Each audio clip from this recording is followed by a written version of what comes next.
I thought Carly honestly was the story of the game after we went down like that. He sucked it up and really competed. He didn't have his best stuff.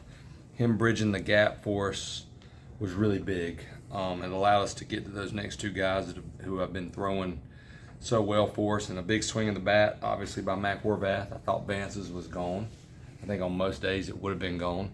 Mac stepped right up there and then delivered that big hit. Vanderbrake on base every time he got up today, which is hard to do. I thought top to bottom we had good at bats against some pretty good arms.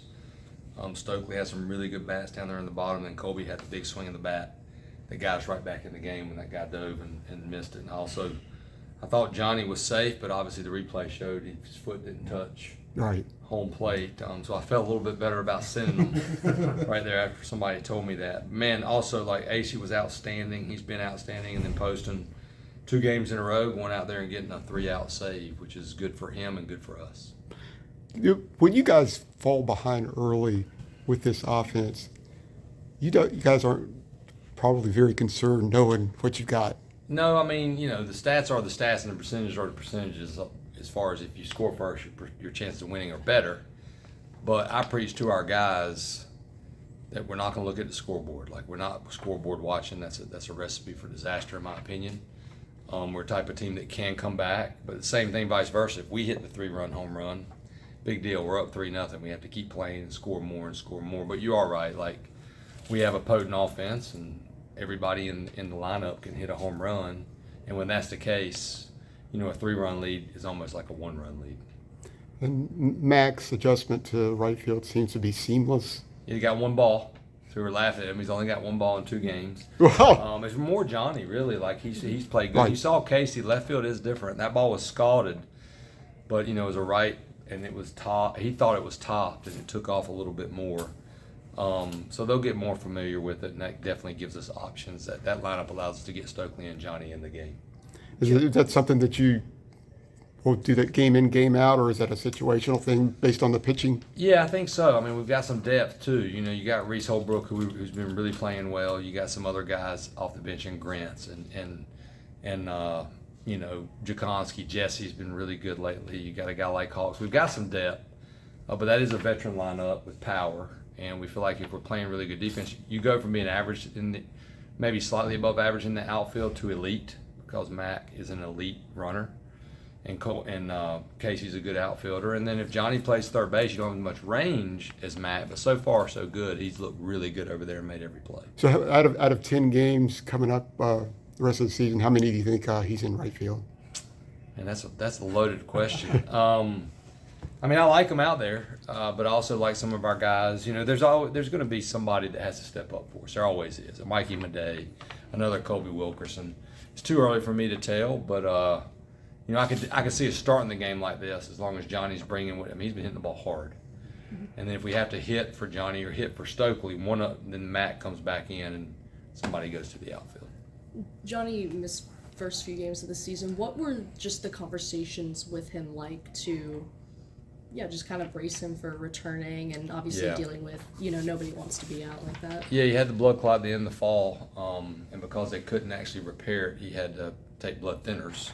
So we had to wait till he was off that medication for him to hit off the machine to take really hard ground balls. The good thing was he could still do things. He could run.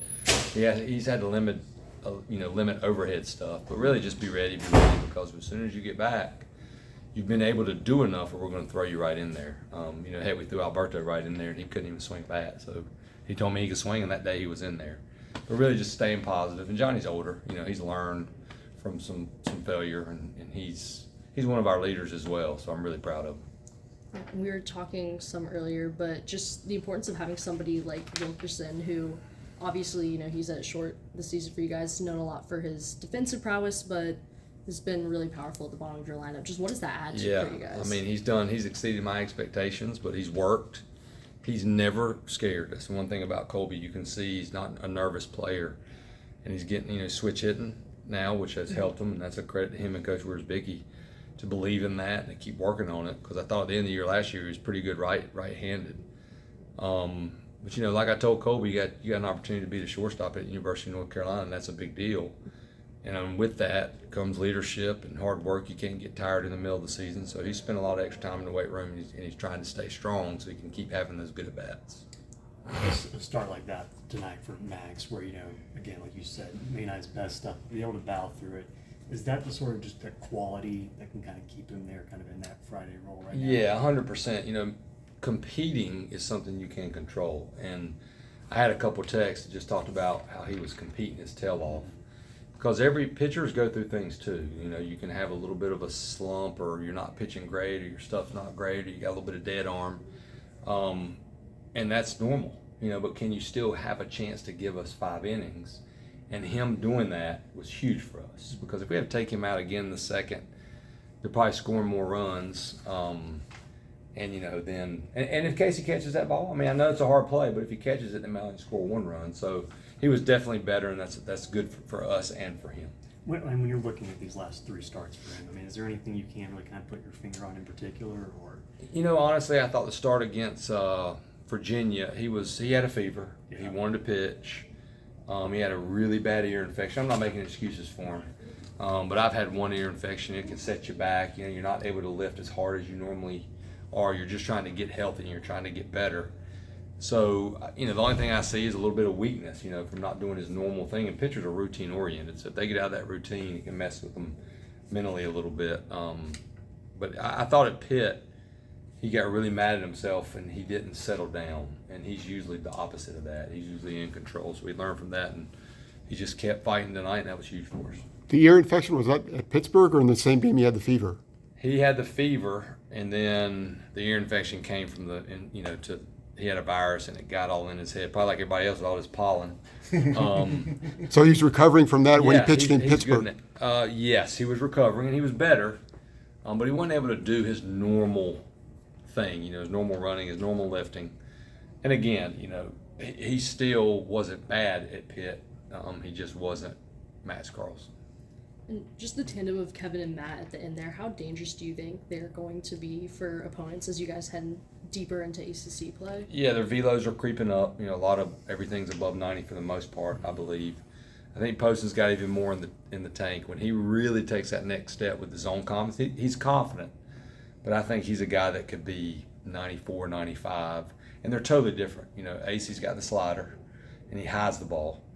Poston's got the split, and that's what everybody pops up out. It's like if you watch the World Classic, Team Japan threw so many splits, and you see fastball out of the hand. So it's a different look. And that's going to be big for us. AC can start, he can go long, he can go short, and he's tough, and he's ultra competitive. 57 pitches tonight for AC. Is there a chance for him maybe to come back on Saturday? Yeah, there's a chance. Yeah, I'll talk to him, see how he feels. He'll flush it. He's a worker. And if he does, it would be a situational deal. 1 inning, 1 batter. I'm sure he's going to tell me he's ready. But, I tell our guys, being a pitching coach, you got to be honest with me. And I thought he was starting to get tired at the end. That's why Frick ran out and said, hey, this is probably, your last batter. Give it all you got. But we'll just see. We'll play it by ear. We got other guys that, I feel good about. A guy like Nick Pry, he's going to help us. He's had a slow start, but so did Gage Gillian last year, and Nick's tough. So we've still got good options to get to Poston. Thank you, Coach. Thank you. Thanks. Thank y'all.